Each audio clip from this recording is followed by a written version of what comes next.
Mantan Bupati Pesawaran Dendi Ramadona CS ditetapkan tersangka kasus korupsi proyek air minum SPAM senilai 8,2 miliar rupiah.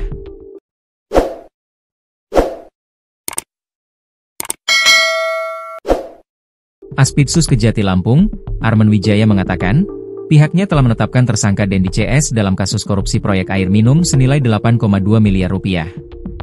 DR atau Dendi Ramadona ditetapkan tersangka yang merupakan salah satu mantan kepala daerah atau Bupati Pesawaran, kata Aspidsus Kejati Lampung, Arman Wijaya, Selasa, 28 Oktober 2025. Penyidik Pitsus Kejati Lampung bahwa hari ini Senin, 27 Oktober 2025, dalam perkara dugaan tindak pidana korupsi kegiatan dana alokasi khusus, DAK, fisik bidang air minum dan perluasan sistem penyediaan air minum, SPAM.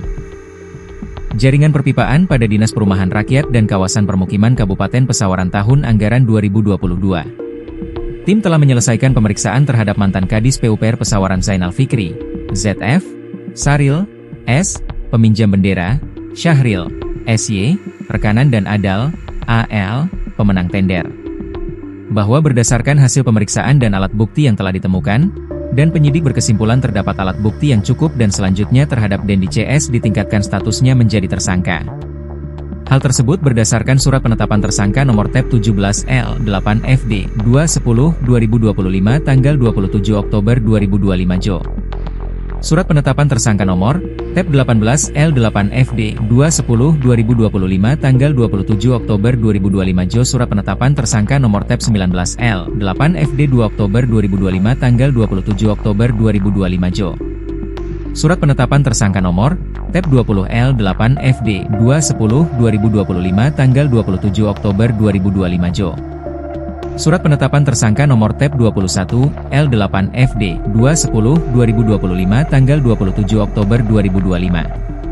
Adapun kasus pada tahun 2021 pemerintah Kabupaten Pesawaran melalui Dinas Perkim Kabupaten Pesawaran menyampaikan usulan DAK fisik yang ditujukan kepada Kementerian PUPR. Nilai total usulan 10 miliar rupiah. Atas usulan tersebut Kementerian PUPR melakukan penetapan rencana kegiatan DAK fisik bidang air minum tahun anggaran 2022 sebesar 8,2 miliar rupiah.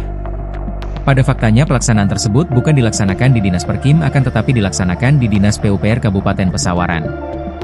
Dikarenakan adanya perubahan susunan organisasi yang pada awalnya di bidang Perkim dipindah ke bidang Dinas PUPR Pesawaran.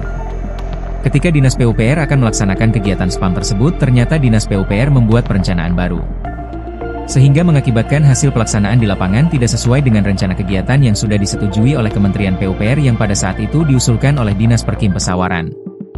Atas kondisi tersebut telah mengakibatkan indikasi kerugian keuangan negara, karena tujuan diberikannya dana DAK tahun 2022 berdasarkan hasil pelaksanaan di lapangan tidak tercapai, ujar Arman. Adapun pasal yang disangkakan adalah Primair Pasal 2 Ayat 1, Jo Pasal 18 Undang-Undang Nomor 31 Tahun 1999 tentang Pemberantasan Tindak Pidana Korupsi.